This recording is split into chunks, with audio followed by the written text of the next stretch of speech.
नमस्कार. आज आपण सीएससी वर जी नवीन सर्व्हिस आली आहे म्युच्युअल फंड सर्व्हिस, तर त्याच्याबाबत आपण प्रोसेस जे आहे VLN साठी कस्टमरचं रजिस्ट्रेशन कशा पद्धतीने करणार आहोत ते प्रोसेस आपण ह्या व्हिडिओद्वारे बघणार आहोत. तर इथं सीएससी पोर्टल ओपन केल्यानंतर म्युच्युअल फंड नावाची सर्व्हिस आहे, त्याच्यावर तुम्हाला क्लिक करायचं आहे. पण त्यासाठी तुमचा CSC I D white listed असणं गरजेचं आहे. ते तुमच्या डिस्ट्रिक्ट मॅनेजरकडून तुम्ही CSC I D white list करून घेऊ शकता. त्याच्यानंतर इथं दोन ऑप्शन, एक तर VLE लॉग इन नसेल तर तुम्हाला VLE लॉग इन करायचं आहे. VLE लॉग इन असेल तर तुम्हाला तुमचा इथं सीएससी आय डी दिसून येईल. मी इथं बाय म्युच्युअल फंडला क्लिक केलं. बाय म्युच्युअल फंडला क्लिक केल्यानंतर विंडोज ओपन होईल. तुम्हाला ह्या चार टॅबमध्ये काम करायचं आहे: KYC, UCC registration, mandate registration आणि ट्रान्झॅक्शन. ट्रान्झॅक्शन लावायचं आहे तुम्हाला.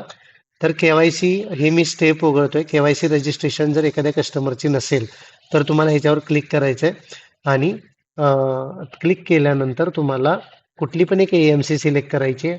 मोबाईल नंबर, ईमेल ID टाकायचा आहे. सबमिट केलं की मेलला लिंक जाते. त्या लिंक थ्रू KYC कंप्लीट करायची आणि त्याच्यानंतर सेकंड स्टेप तुम्ही UCC रजिस्ट्रेशन करू शकता. त्या कस्टमरची KYC आहे किंवा नाही हे तुम्हाला UCC रजिस्ट्रेशन करताना पण समजतं. ते आपण बघूया इथं.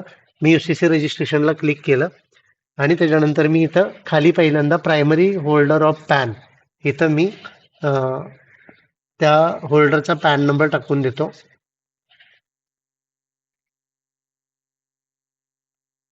पॅन नंबर टाकल्यानंतर मी इथं KYC चेक केलं की मला इथं मेसेज येतो, KYC स्टेटस व्हॅलिडेटेड. KYC ज्याची व्हॅलिडेटेड आहे त्याचं नाव येतं. ठीक आहे. आता तुम्हाला काय करायचं आहे, KYC ज्या वेळेला UCC रजिस्ट्रेशन कराल त्यावेळेला क्लायंट कोड तुम्ही पॅन नंबरच वापरायचा आहे. आता ह्या केसमध्ये बाकी सगळ्या डिटेल्स इथं सेम टॅब आहेत. आता ह्या केसमध्ये आपल्याला फक्त एडिट व्ह्यू करतोय कारण ह्याचा अकाउंट नंबर चुकला होता. त्यामुळे मी इथं एडिट व्ह्यू केलं. एक मिनिट. एडिट व्ह्यू केल्यानंतर त्या क्लायंटचा पॅन नंबर इथं टाकला, पॅन नंबर सर्च केला. त्याच्यानंतर मी क्लायंट कोड टाकला आणि व्ह्यू केलं. व्ह्यू केल्यानंतर इथं लिंक आली, लिंकला मी क्लिक करतो. सेम जसं मी तुम्हाला म्हटलं की क्लायंट जो कोड आहे तो क्लायंट कोड इथं मी टाकला. क्लायंट कोड टाकल्यानंतर त्याचं इंडिव्हिज्युअल स्टेटस, सिंगल, फिमेल, त्या क्लायंटचं पूर्ण नाव, त्याची जन्मतारीख, त्याचा पॅन नंबर तुम्ही टाकलेला आणि त्याचं ऑक्युपेशन काय आहे ते. त्याच्यानंतर मी ते नेक्स्ट केल्यानंतर तुम्हाला ही विंडो ओपन होते. नॉन डिमॅटच ठेवायचं इथं. डिमॅट, नॉन डिमॅट ऑप्शन असतो, तो नॉन डिमॅट ठेवायचा आहे. मी इथं नेक्स्ट करतो. Saving bank account detail, bank अकाउंटचा IFSC कोड टाकायचा आणि भरलेला बँक अकाउंट नंबर बरोबर आहे का ते तुम्हाला खात्री करायचं आहे.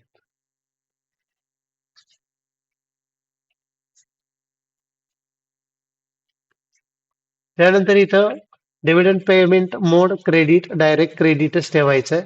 मी इथं परत नेक्स्ट केलं. त्याच्यानंतर ॲड्रेस टाकला. ॲड्रेस तुमच्या गावाचं नाव, सिटी पण तुमच्या गावाचं नाव टाकू शकता. पिनकोड नंबर टाकला, मोबाईल नंबर टाकला.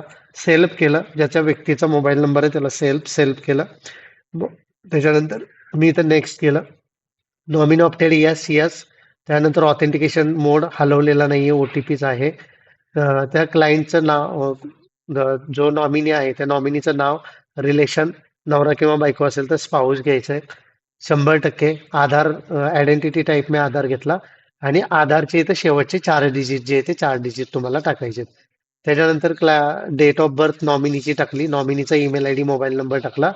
Address same as first order केलं आणि त्याच्यानंतर मी इथं नेक्स्ट करतो. सेकंड आणि थर्ड नॉमिनी डिटेल्स मला भरायचे नाहीयेत, त्यामुळे मी इथं नेक्स्ट केलं. KRA कंप्लेंट इथं आहे असंच ठेवायचंय, काही चेंज करायचं नाही. नेक्स्ट केलं. त्याच्यानंतर आधार अपडेट आणि ही जे मेन मॅन्डेट आहे ते मॅन्डेट अपडेट केलं. ठीक आहे. हे अपडेट केल्यानंतर इथं तुम्हाला नवीनसाठी येईल की record has been updated successfully आणि क्लिक हिअर फॉर फाटका डिटेल्स. तर फाटका डिटेल्सला तुम्हाला क्लिक केल्यानंतर तिथं क्लायंटच्या बेसिक डिटेल भरायचे आहेत. ऑलरेडी भरलेल्या डिटेल येतात. फक्त ज्या स्टारवाल्या डिटेल आहेत, पॉलिटिकली एक्सपोज आहे का, त्याच्यानंतर त्याचं इन्कम स्लॅब काय आहे, त्याच्यानंतर त्याचं जन्मस्थळ काय आहे, वडिलांचं नाव, स्पाऊसचं नाव, एवढं नाव टाकून ते सेव्ह करायचं. त्याच्यामध्ये बाकी काही चेंजेस करायचे नाहीयेत. बेसिक डिटेल भरायचं आहे. फाटका डिटेल झालं की तिथंच परत तुम्हाला येतं की ऑथराईज करा.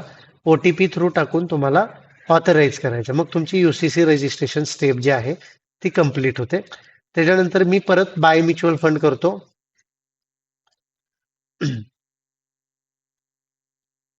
इथं तुमची युसीसी रजिस्ट्रेशन स्टेप कंप्लीट झालेली आहे. त्यानंतर मी मॅन्डेट रजिस्ट्रेशनला येतो. मॅन्डेट रजिस्ट्रेशनला सेम परत क्लायंटचा जो पॅन नंबर आहे तो टाकायचा आहे आणि क्लायंट जो आहे तो सर्च करायचा आहे. मॅन्डेट रजिस्ट्रेशनला इथं हे एडिट असल्यामुळं हे पटकन झालं. पण नवीन ऍप्लिकेशन ज्या वेळेला तुम्ही करताय त्यावेळेला इथं 2 मिनिट वेळ लागतो. 2 मिनिटामध्ये हा डेटा इथं क्लायंटचा फेच होतो आणि तो त्याचं नाव सिलेक्ट करून तुम्ही पुढची प्रोसेस करू शकता. इथं मी क्लायंटचा अकाउंट नंबर घेतला जो एडिट केला होता तो. मॅन्डेट टाईप इनएच मॅन्डेट घेतला. मॅन्डेट अमाऊंट ही सगळ्यात जास्त मॅन्डेट अमाऊंट टाका. मी इथं 50 लाख घेतली आहे. मॅन्डेट अमाऊंट ही तुमची SIP अमाऊंट किंवा इन्व्हेस्टमेंट अमाऊंट नाही, हे लक्षात घ्या. ही जास्तीत जास्त अमाऊंट ठेवली कारण मला परत ही KYC प्रोसेस करायची नाही म्हणून. इनएच ऑथरायझेशन मोड 3 मोड आहेत. आधार कार्ड ज्यांच्याकडे UPI आहे, फोनपे गुगल पे वापरतात, पेटीएम वापरतात, त्यांनी आधार कार्ड घ्या. त्याच्यापैकी UPI नसेल तर मग डेबिट कार्ड आणि नेट बँकिंग ऑप्शन तुम्ही वापरू शकता. तर मी इथं आधार कार्ड ऑप्शन घेतो कारण ह्या कस्टमरचे UPI आहे. इथं मी सेव्ह केलं. सेव्ह केल्यानंतर इथंच तुम्हाला लिंक येते mandate registration successful, click here to authorise. आता मी हे मॅन्डेट रजिस्ट्रेशन ऑथराईज करतोय. ठीक आहे. कस्टमरच्या डिटेल येतील.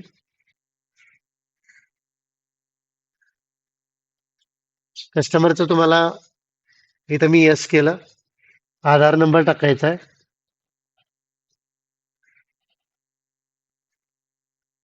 इथं परत नेक्स्ट केलं. इथं आय ॲग्री करून प्रोसीड केलं. कस्टमरचा आधार नंबर टाकतो मी इथं. खात्री केली भरलेला आधार नंबर बरोबर आहे का.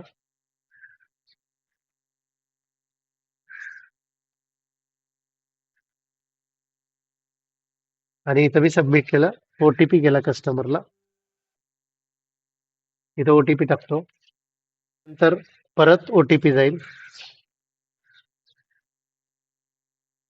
हा जो OTP येतो तुमच्या अकाउंटला जो मोबाईल नंबर लिंक झालाय त्याचा OTP येतो. 2 OTP येतात, एक आधारचा येतो आणि एक अकाउंटचा येतो.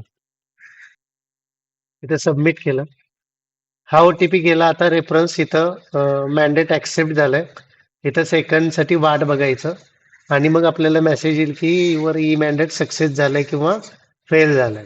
जर सक्सेस झाला असेल तर आपण पुढची स्टेप इथं बघा, युअर इनॅच मॅन्डेट इज सक्सेस. आता आपल्याला पुढची स्टेप करायचं आहे, क्लायंटची SIP बुक करायची आहे. तर SIP बुक करण्यासाठी मी परत येतो म्युच्युअल फंड. बाय म्युच्युअल फंडला यायचंय तुम्हाला.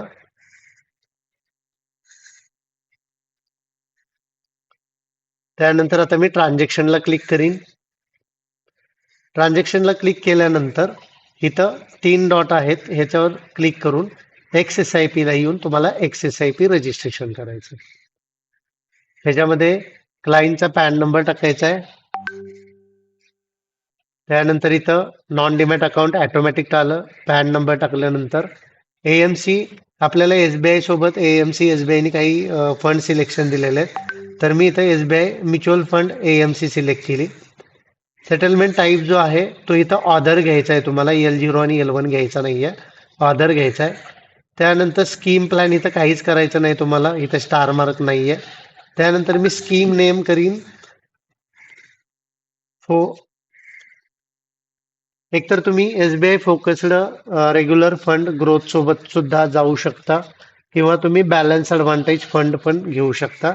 इथं मी थोडंसं SBI लार्ज कॅप आणि मिड कॅप फंड जो आहे रेग्युलर ग्रोथ, तर तो घेतोय इथं मी. कारण मला काही लार्ज कॅपचे पण फंड मिळतील आणि मला काही मिड कॅपचे पण फंड मिळतील. इथं मी जनरेट फर्स्ट ऑर्डर टुडे केली. त्याच्यानंतर फ्रिक्वेन्सी मी मंथली ठेवली, तुम्ही डेली पण ठेवू शकता. मॅन्डेट जो आहे तो मॅन्डेट मी इथं सिलेक्शन करतोय आता. हा मॅन्डेट जो आहे तो मॅन्डेट घेतो मी. त्याच्यानंतर इथं तुम्हाला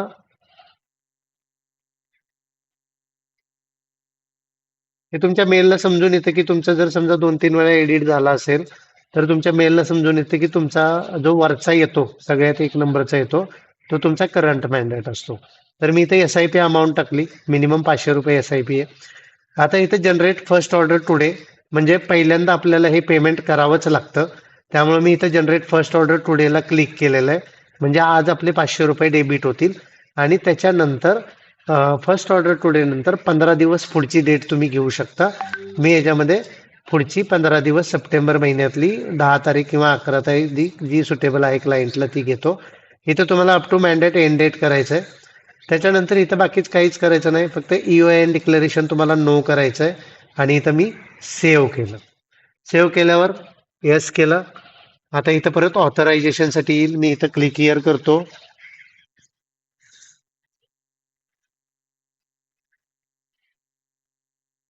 त्याच्यानंतर इथं select email mobile for authentication, मी इथं ईमेल सिलेक्ट केला. त्याच्यानंतर ऑथरायझेशन मोड मी मोबाईल ठेवीन, मोबाईलला आता OTP जाईल.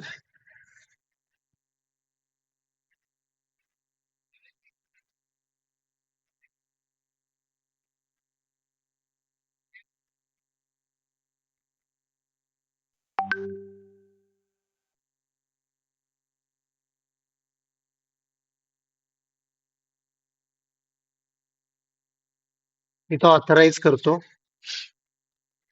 त्याच्यानंतर आता आपल्याला येतं पे नाव. आता ही शेवटची स्टेप आहे, पेमेंट फक्त करायचं आहे. आता इथं क्लायंटच्या दोन पद्धतीनं तुम्ही जे पेमेंट आहे ते पेमेंट क्लायंटचं करू शकता.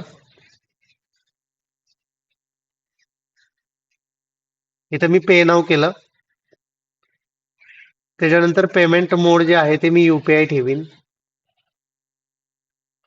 त्यानंतर इथं पे नाव एकतर क्लायंटचा VPA म्हणजे त्याचा जो फोनपेचा जो ID आहे, फोनपे गुगल पेचा, तो टाकून करू शकता.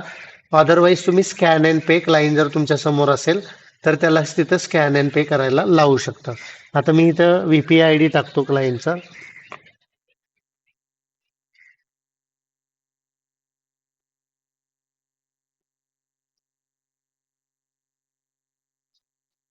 VPA ID टाकल्यानंतर मी प्रोसीड करतो.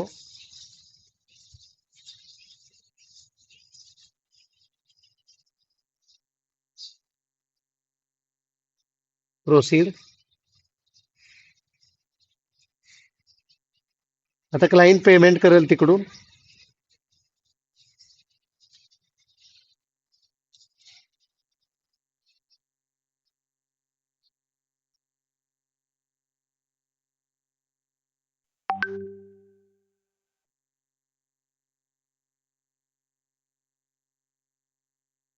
पेमेंट झालं. पेमेंट झाल्यानंतर इथे your payment request is accepted successfully. हे पेमेंट आजच्या डेटला झालं आणि हे आज झाल्यानंतर परत पेमेंट आपलं जे आहे ते 10 तारखेला कपात होईल. तर एवढी प्रोसेस होती. हे तुम्हाला समजावून सांगितल्यामुळं थोडासा याला वेळ लागला, पण तुम्ही जर ह्याची 2-3 SIP लावल्या तर 5 किंवा 10 मिनिटामध्ये तुम्ही करू शकता. ह्याच्या व्यतिरिक्त तुम्ही एकदम लमसम इन्व्हेस्टमेंट घेऊन त्याला स्टेप अप आपण म्हणतो SWP. जर तुम्हाला SWP करायचं असेल तर तुम्ही तुमच्या डिस्ट्रिक्ट मॅनेजर सोबत कॉन्टॅक्ट करा. ते तुम्हाला गाईड करतील आणि तुम्ही SWP पण कस्टमरची घेऊ शकता, मोठ्या मोठ्या अमाऊंट पण घेऊ शकता. तर आपण व्हिडिओ थांबूया. धन्यवाद.